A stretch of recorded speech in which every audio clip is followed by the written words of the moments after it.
Hello, everyone. Greetings and salutations. Welcome to another episode of the Back of the Pack podcast. I'm your host, Kyle Walker. Thank you so much for joining me. Please like, share, and subscribe to the podcast. You can find us on Spotify, iTunes, YouTube, or wherever you get your podcast. So, hey, big news just right out of the gate. Let's just get this out there right now, okay? The Berlin Marathon. It is the 50th running of the Berlin Marathon coming up in September of 2024, and the lottery, your chance to get in, is open right now. Okay, so don't walk, run, and get out there and get yourself registered if you want to go to the Berlin Marathon again, the 50th in September of next year.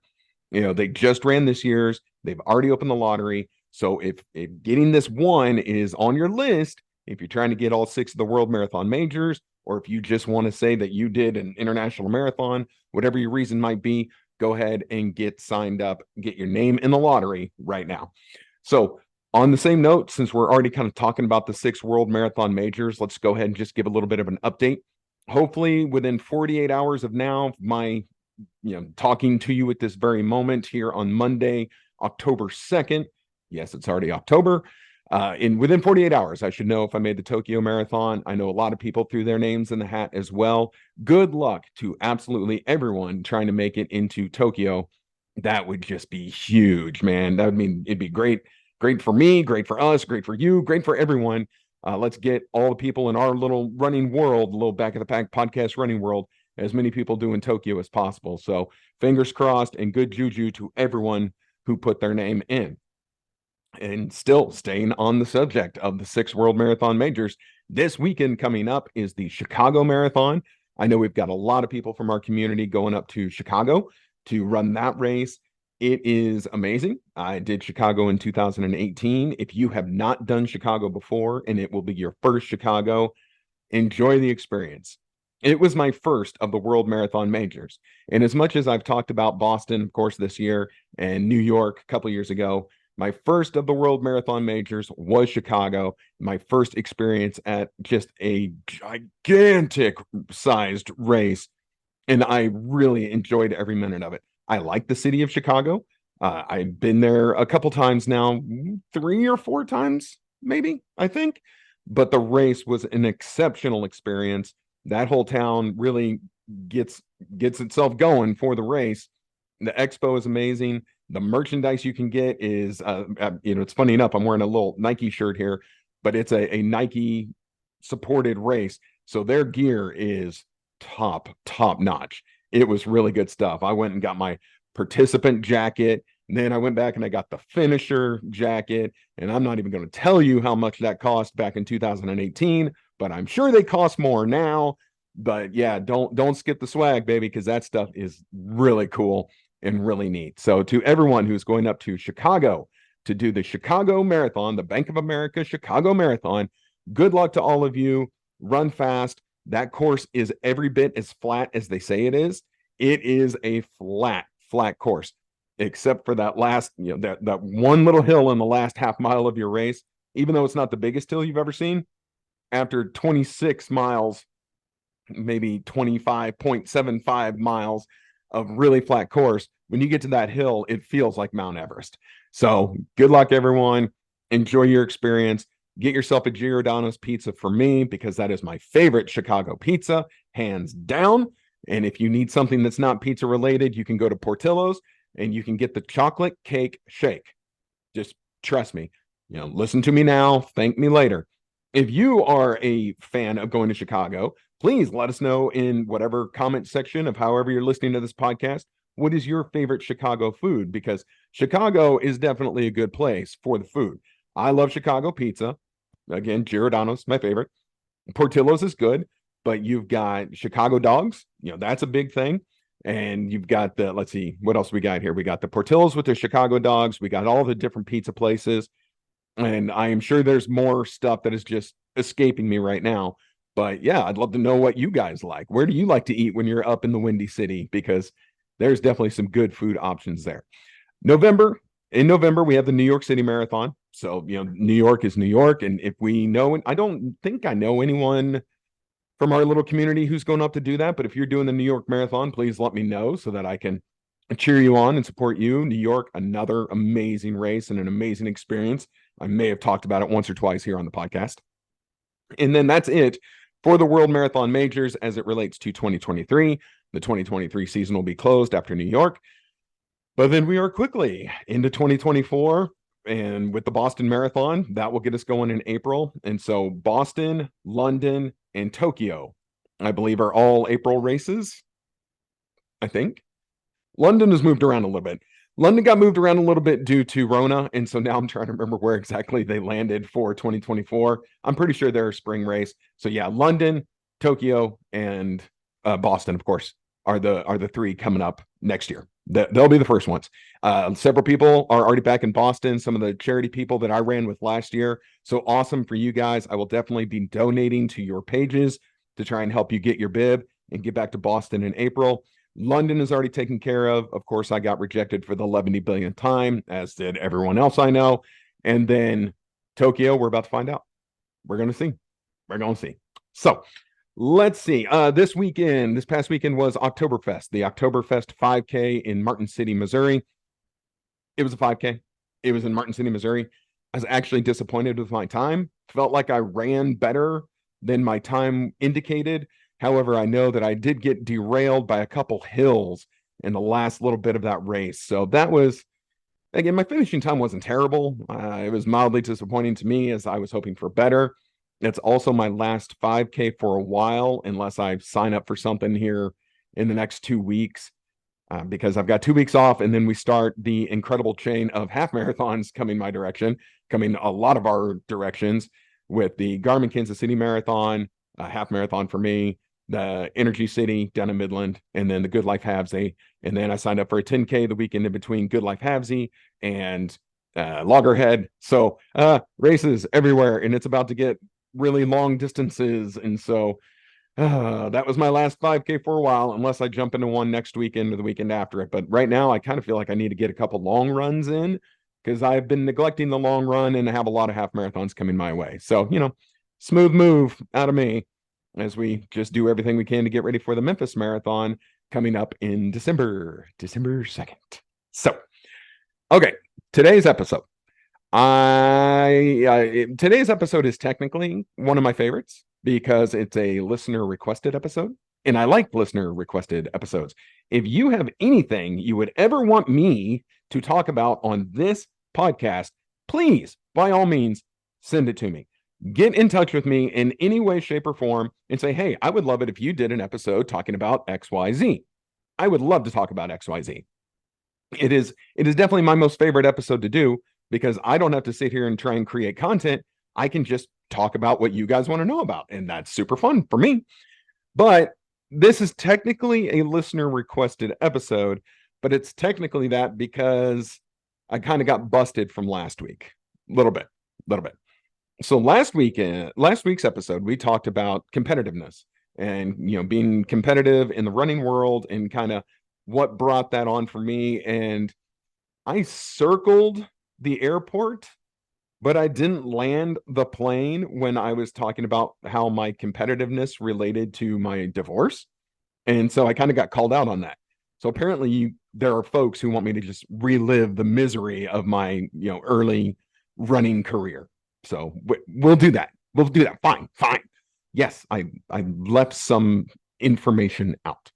So as we just talked about last week, yes, in 2010, I got divorced. In 2010, I took up running. I took up running in October. It was suggested to me. I did my first 5K just because I didn't know what in the world I was doing, because I was told this is what you do, in December of 2010.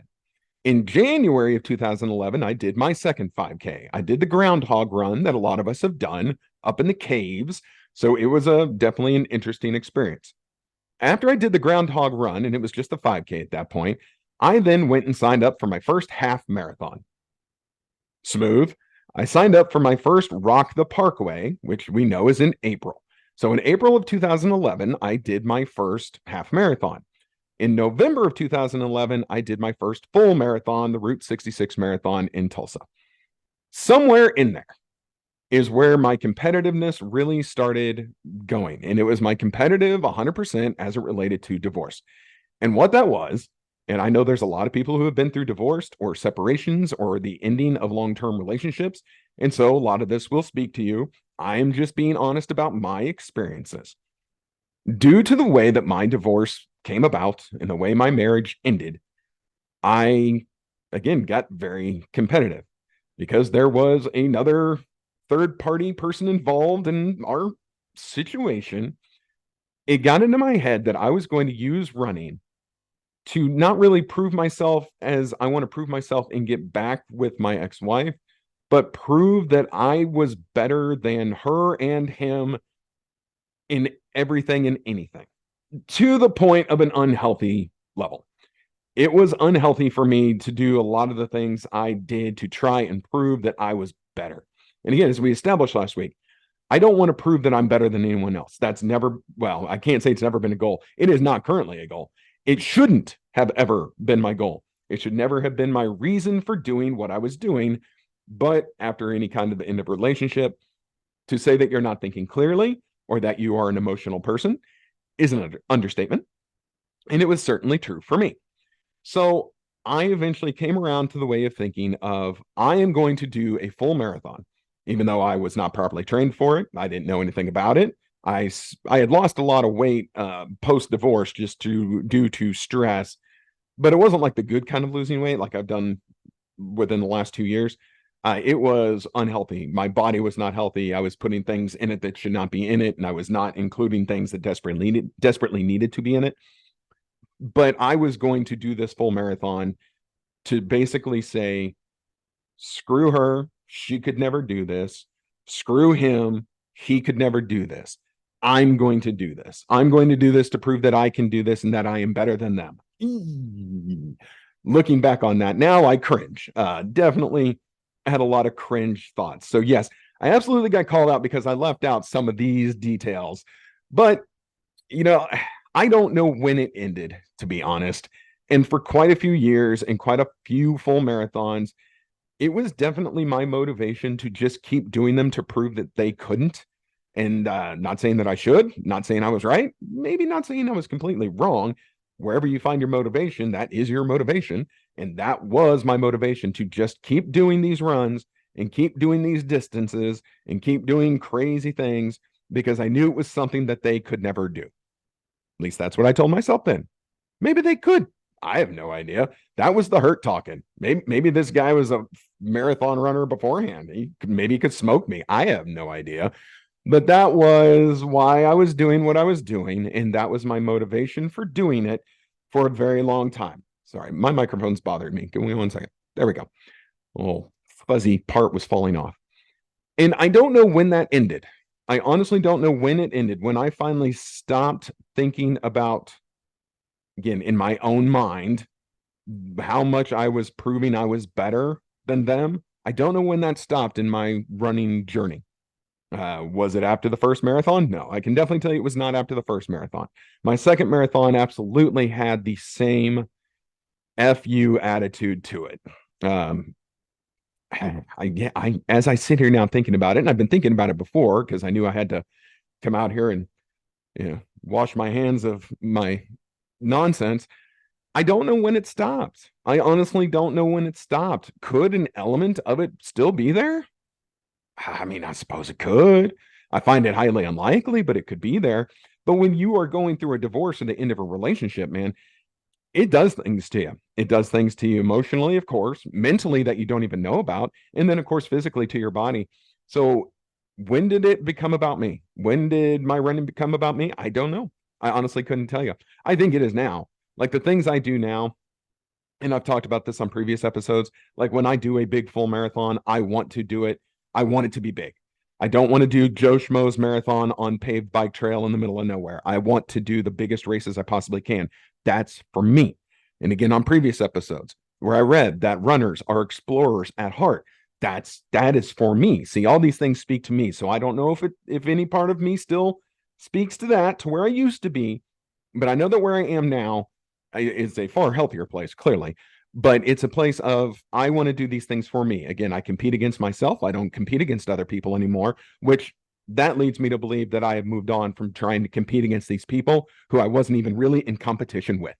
I know this all sounds stupid. And this sounds like, Kyle's personal therapy session here. So I apologize for that.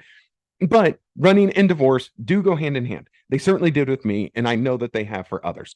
So I just went out and I found a few things because, oddly enough, as much as after my divorce, I completely made being a divorced guy, and that's in air quotes if you're not watching the YouTube video, being a quote unquote divorced guy was my identity for so long. I lived in that hurt for so long.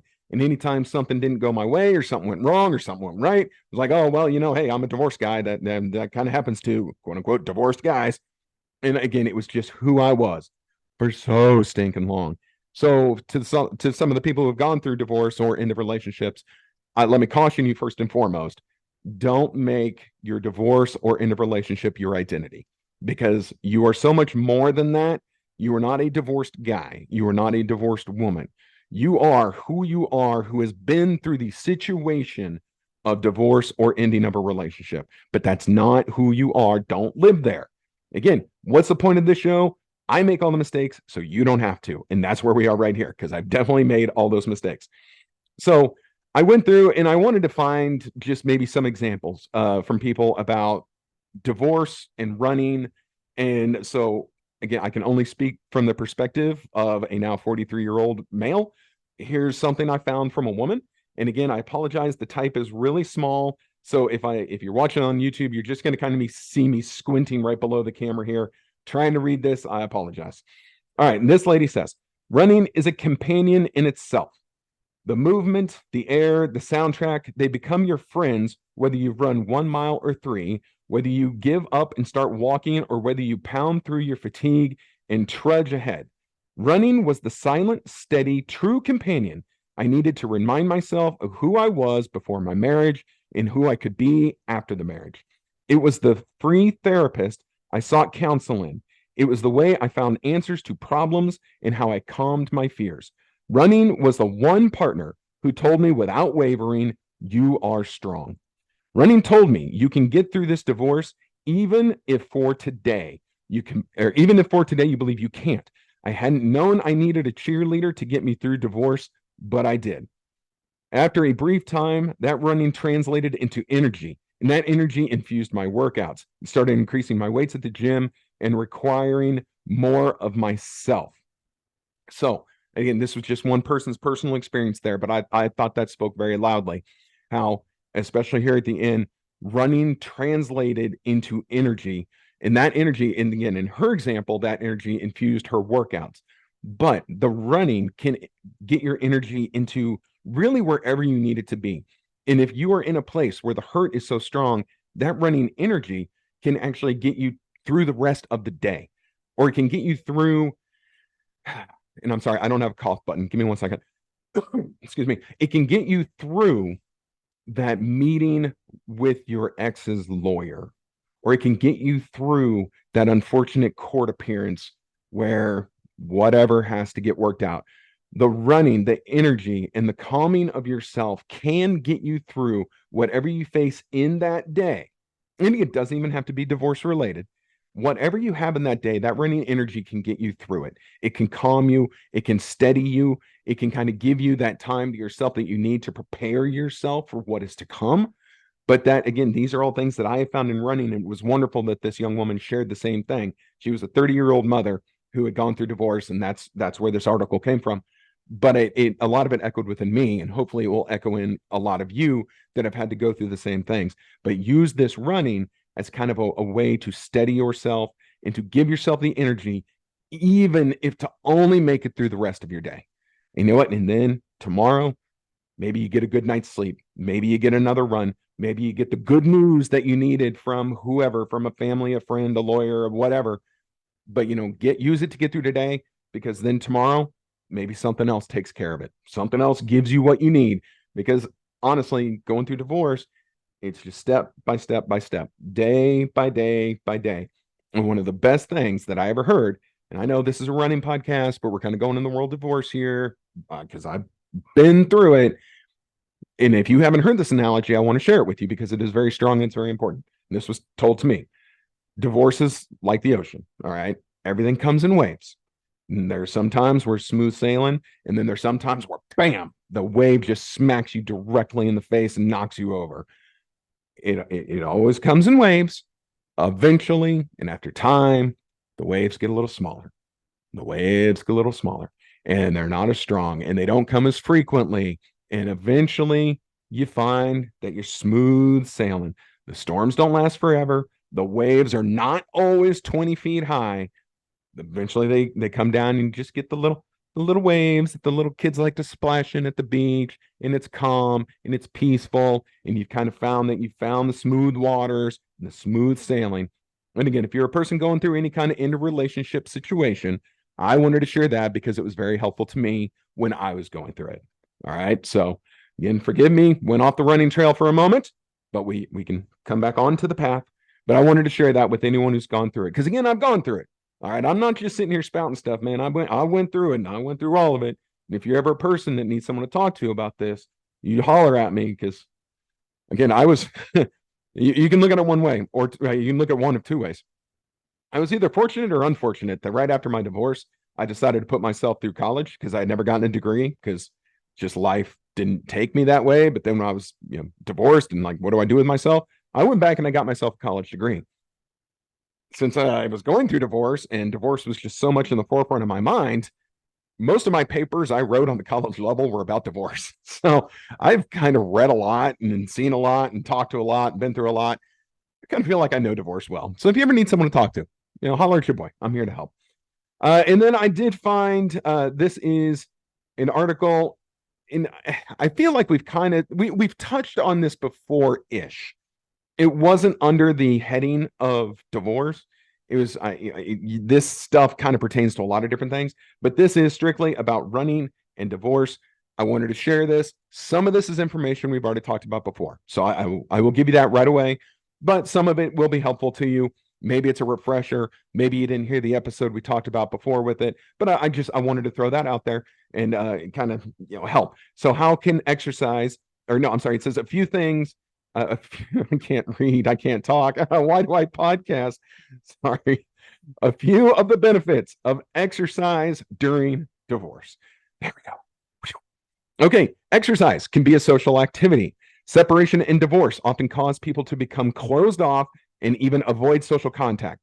Physical activity gives you the opportunity to go out and meet people. It also keeps you accountable and on the right track. If you decide to join a gym, group training, or sports club, you can meet like-minded people and find new friends. However, if you don't want your physical activity to be social, it doesn't have to be. It's a great way to get into some me time and recharge your batteries. Many people choose to exercise alone, think about things, and contemplate the future, while at the same time doing something healthy and beneficial for both their body and mind. Okay, these are both correct. When I was going through it, I did it myself. I was a solo runner, and I spent my running time in my own head. Sometimes that was good, sometimes that was bad, for sure.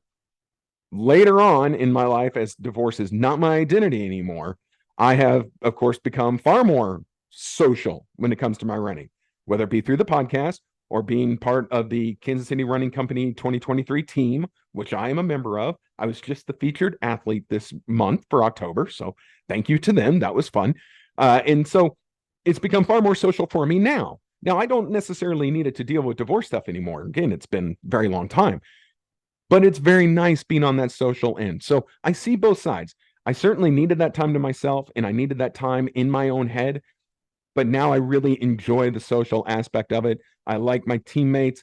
Again, I've raved about my charity teammates from Boston, and now all the people from the Kansas City Running Club, Kansas City Running. Oh my gosh, Running Company Community. Oh my gosh, so many abbreviations and acronyms and all that stuff. So again, both of these work. You find what works for you. As I've said a million times, you find what works for you. All right, next one. Let me see if I can find it here. Again, small type. Physical activity helps you get out more. Yeesh. Nature has a wonderful effect on the body. Absolutely true. Spending time in the sun, breathing fresh air, and enjoying the greenery allows your mind and body to relax and unwind. So if you have a chance, choose to exercise outdoors. You can stroll, hike, jog, or mountain bike while enjoying your surroundings. You can even consider picking up the Japanese practice of forest bathing, which allows you to interact with a forest in a healing and meaningful way, and is proven to lower blood pressure, reduce stress, and boost the immune system. Make sure to be mindful and enjoy the sky, air, flowers, and animals. Many people, like everything, is falling apart around them during the divorce period. So make sure that you stop and enjoy the little things. It will remind you that you're alive and that life is beautiful and that life does go on. That's beautiful right there. Like seriously, that is wonderful. Could not agree with that more. My running journey post divorce, of course, took me outside. That's what I was doing. I was running on the sidewalks, running outside, finding trails. It is helpful. Nature is beautiful when you get out there. One of the craziest things I saw, and it doesn't pertain to divorce, so sidebar, during the heart of the Rona, right? During the coronavirus pandemic, and I understand it was a bad situation, no matter how you look at it. I would go out for walks while everyone and everything was locked down. I felt like I was outside, no worries. It was amazing how fast nature took back over. Once there were not nearly as many cars and people and things going on, I went on this walking, my normal walking path. And again, this is in the middle. At the time, I was in Overland Park, Kansas. I'm in the middle of the suburbs of the suburbs of the suburbs. And I'm walking along, and there's wild turkey to the side of me. There's a deer standing over there. Again, nature was like taking back over, but it was beautiful. And it was really fun to look at. It was really neat to see. And it's kind of uplifting when you see something like that. It's like, oh, nature is really cool. And so that's one of the things I've noticed about nature. It can surprise you, and it is a beautiful thing if we take the time and take our chance to look around and see things. And again, that outside time was important to me when I was going through divorce. Still important today. That's why I do all my running outside. I do not even own a treadmill or an elliptical or anything like that. I have nothing within my house for exercise. Everything I do is outside, even if it's cold as hell or hot as balls, whatever you want to call it. All right, let me see. This I know we've touched on before, but let's say it again. Working out releases endorphins. Ever heard of the runner's high? Sometimes exercise triggers a rush of happy chemicals called endorphins that will certainly come in handy when you're going through tough times. Endorphins your body produces during physical activity can stabilize your mood, help battle depression, and make you feel better overall. You don't need to run a marathon to benefit from the runner's high, so grab some good running gear, get out, and run. Just be sure to have the right kind of shoes and socks. Runner's high, definitely a thing, definitely stabilizes your mood. Again, that's why running was so important to me during my period of divorce. It did help my mood and help me not go to as dark a places as I would at times go. Next. Where is it? Sorry, small. All right, here we go. Exercise helps reduce stress. No kidding.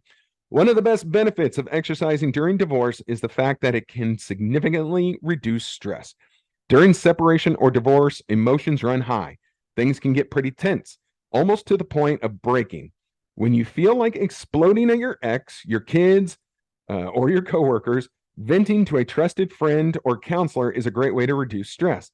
While a good therapist and a good friend are often enough, if you can't find either, try hitting the gym. Choose a gym that has quality punching bag. You'll feel reborn without hurting anyone. While violence is never the answer, practicing it in a controlled environment like a dojo or gym is a great way to let out some steam, release those endorphins, and reduce stress. If you don't feel like the gym is for you, you can also choose my cursor's in the way. You can also choose all sorts of different activities. Find an exercise you enjoy. It could be something that you've always wanted to do, like horseback riding, or something that you used to love doing that you would like to pick up again, like tennis. Choose something that you will look forward to. If your joints can no longer handle that much stress, choose something simple like walking. So that's true. After my divorce, I got back into playing golf. I'm not any good. I mean, I'm decent when I practice, ish. But yeah, I got back into golf after my divorce, play that more often, not enough, but more often. Yeah, if there's something that you kind of maybe gave up for your situation or relationship, find it again. And again, this stuff is good for you. There are proven health benefits to exercise. And if there's something you want to do, do it. If you want to be the 40-year-old who tries his first hand at indoor soccer, you should do that. And I will let you know 3 years later that it is still a super massive amount of fun. But just find what works for you. All right, let me see here. Okay, here we go. Physical activity pushes you to be healthier. Many people notice weight fluctuations during the separation divorce period. Me, I lost 65 pounds in about 5 minutes. Whether you're gaining or losing weight fast, it's definitely not healthy. However, if you exercise regularly, it will help control your appetite and allow you to burn some of those built up calories. It will also encourage you to make better food choices, ditch fast food and alcohol, and pay more attention to buying healthy groceries. A good diet will not only help you control your weight, but will also make you feel stronger and more focused on whatever obstacle comes your way. Again, good reason to be healthier there. Next, this one's important.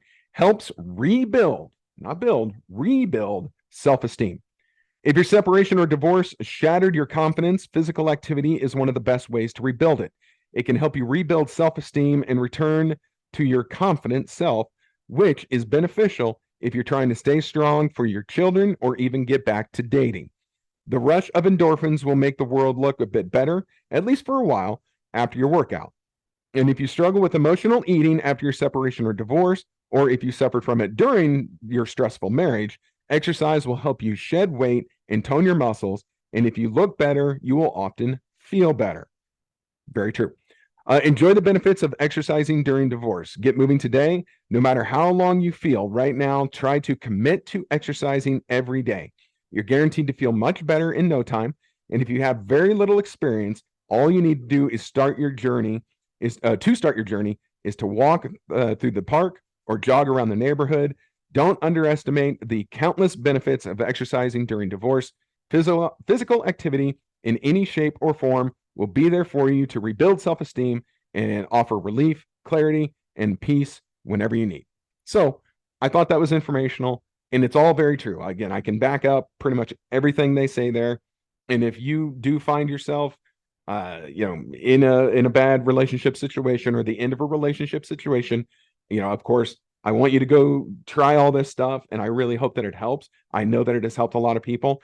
If you do find that even this does not help and that things do not seem to get better, or you're just going through a real tough time, let me please suggest to you that you go seek professional help.